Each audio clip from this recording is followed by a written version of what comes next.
Jóvenes todos, ¿cómo están? Yo soy Omar desde la Ciudad de México. Hoy es 22 de junio de 2025 y este es mi análisis semanal principal para los próximos días. Como siempre, como desde hace 15 años ya, te voy a explicar absolutamente todo lo que estoy observando. Te muestro todos mis gráficos con el análisis que estoy haciendo ahí. Te voy a mostrar mi plan de trading completo para los próximos días. Y lo más importante para tu aprendizaje, te voy a explicar los criterios técnicos fundamentales y de sentimiento que avalan a cada una de mis hipótesis de trading y que hacen que mi plan sea tan sensato y tan robusto semana a semana, mes a mes y año tras año. Vamos a comenzar con el dólar americano, con los Estados Unidos y con la Reserva Federal, recordando que la semana pasada escuchamos el anuncio de política monetaria de la Fed. Antes de eso, escuchamos los datos de consumo norteamericanos que fueron malos, condición que se replicó en los datos de consumo de otras economías de los que también nos enteramos.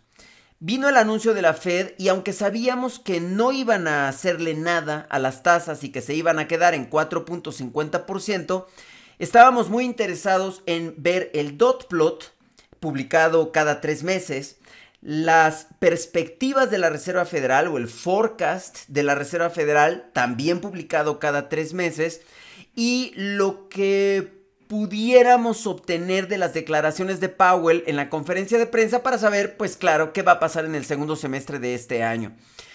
Ocurrieron cosas muy interesantes, nos enteramos de cosas muy interesantes y te las voy a explicar a continuación pasito a pasito. Primero, el dot plot. Recuerda que es este mapa de puntitos desde donde podemos deducir qué es lo que la Reserva Federal está esperando hacer en términos de política monetaria en los próximos meses y años. Bueno, pues la deducción que hacemos para 2025 es que la Reserva Federal va a cortar 2 veces sus tasas de interés, lo mismo que esperábamos en marzo, hace 3 meses. Sin embargo, sí hay una diferencia muy importante, porque si cuentas los puntitos, hace 3 meses había 4 miembros que no veían cortes ya en lo que resta de 2025. Sin embargo, en este dot plot ya no son 4, ahora son 7.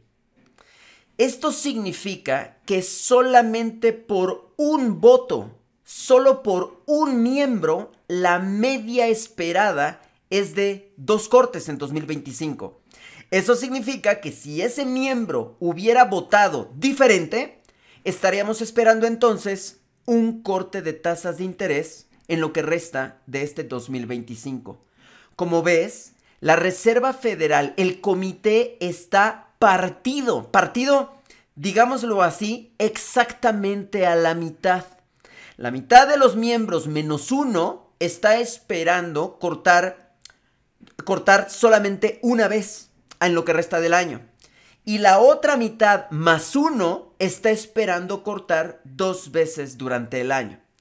Esto me parece cambia un poco la perspectiva porque el mercado de futuros todavía está apostando por 2 cortes en lo que resta del año.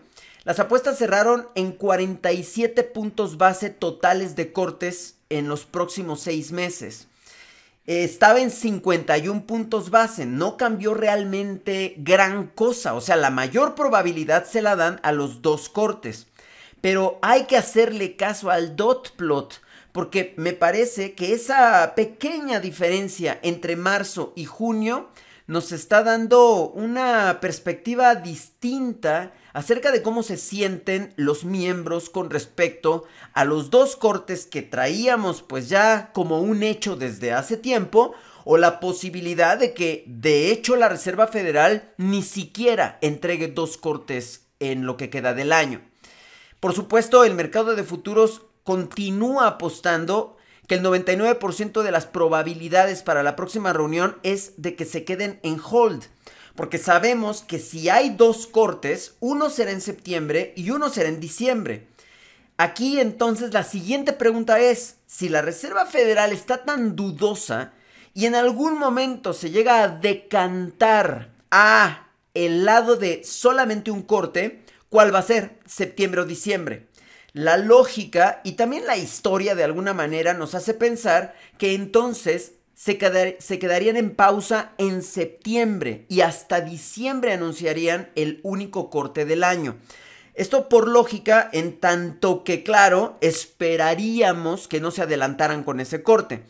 Y también por historia, pues porque es lo que típicamente han hecho cuando ha habido una mesa partida, cuando ha habido un comité dividido en dos.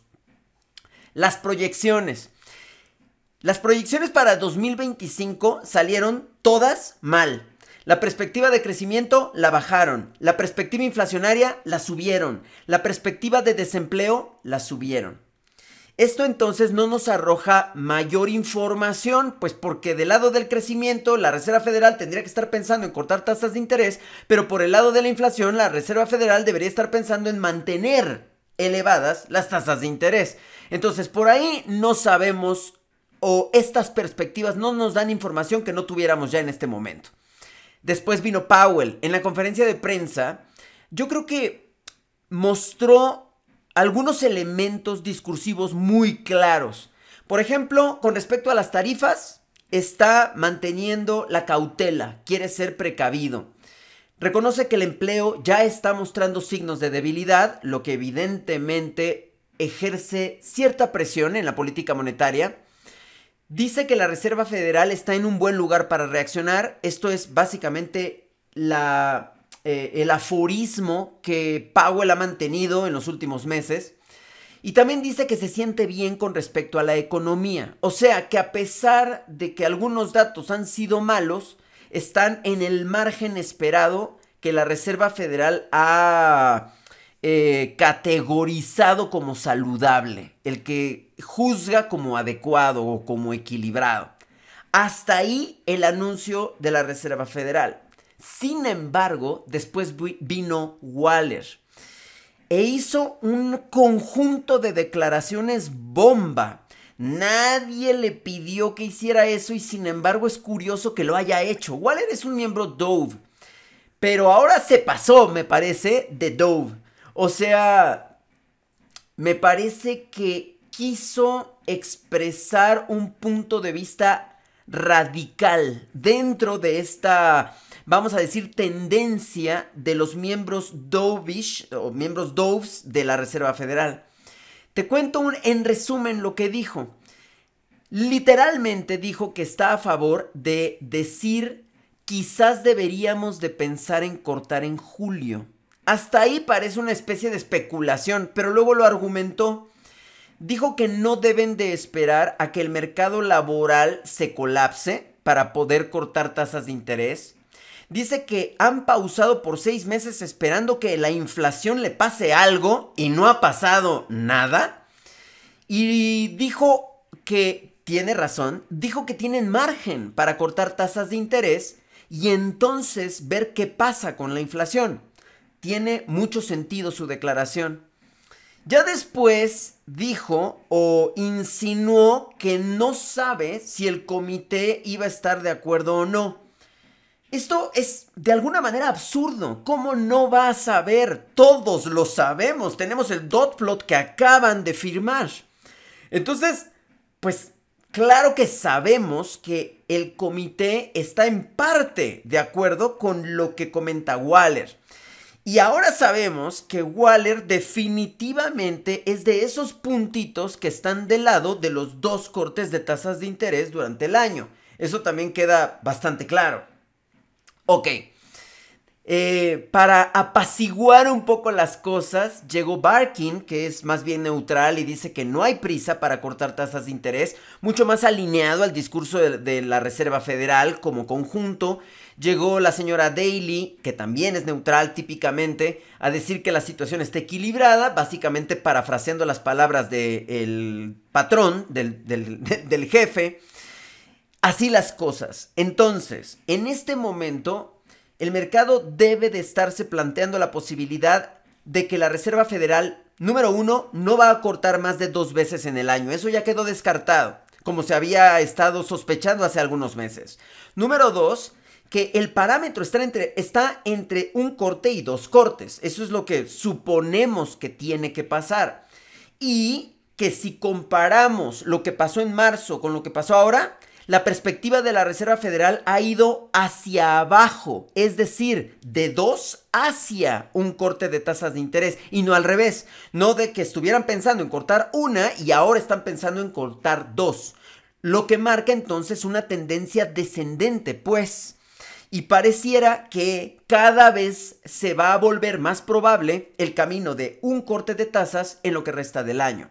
¿De acuerdo? Bueno, pasando a otros temas, hay que estar muy atentos a lo que está ocurriendo entre Israel e Irán. Y no solamente hasta donde nos habíamos quedado el domingo pasado, sino ahora también con la implicación de los Estados Unidos en el conflicto.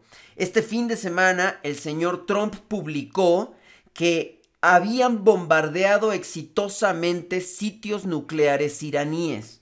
Esto con el tono arrebatado e infantil del presidente de los Estados Unidos, pero confirmando la participación de los Estados Unidos tal y como se venía diciendo, se venía rumorando desde el principio de la semana anterior, en donde decían que en cualquier momento los Estados Unidos iba a comenzar a bombardear Irán.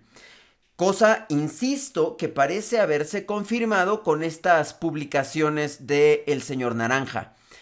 Y para terminar, el espacio de chisme de Donald Trump, de la telenovela Naranjas, Casos de la Vida Real, o La Naranja de Guadalupe, Trump se fue temprano del evento del G7, eso nos enteramos todos. Y la noticia fue que Donald Trump salió temprano para ver la situación de Irán y de Israel. Y así lo confirmaba el presidente de Francia, el señor Macron, que tal vez recuerdes que era súper amigo, era uña y mugre de Donald Trump, más por Donnie que por Emmanuel. Pero después Donnie se enojó porque creo que no le prestaron un juguete o algo así, o le quitaron el biberón, y entonces se enojó con Emmanuel. Y entonces Donald Trump ahora publicó en su red social que Emmanuel Macron, como siempre, está equivocado. Como siempre, que Emmanuel dijo que se iba del G7 por razones del conflicto bélico entre Irán e Israel, pero eso no es cierto. Entonces, ¿por qué se fue, Donnie? No nos dijo. No nos dijo, pero Emmanuel siempre está equivocado. Como siempre, remató su publicación, chiquito. La próxima semana tenemos PMIs en todo el mundo. Vamos a escuchar a Powell un par de veces porque son los testimonios frente al Congreso. Cosa interesante porque obviamente los gatos de Donnie, quiero decir, las personas afines a Donald Trump, van a cuestionar fuertemente a Powell, por supuesto, por órdenes de su patrón. Y vamos a tener el jueves de Unemployment Claims. La semana pasada cumplieron la expectativa, pero ciertamente ya un poco fuera del margen que la Reserva Federal está esperando. Voy a detener el video que publico en redes sociales en este momento, ya me pasé un poco, pero está bien. Nuestro programa educativo, continuamos por supuesto con nuestro menú dominical. Te explico todo lo que tienes que saber acerca del euro y del resto de divisas mayores. Nos vamos a todos los cruces mayores, te muestro mi plan de trading, todos los cruces menores y te muestro mi plan de trading, y de ahí nos vamos a las exóticas, a las commodities, a los índices y a todo lo que hacemos todos los domingos.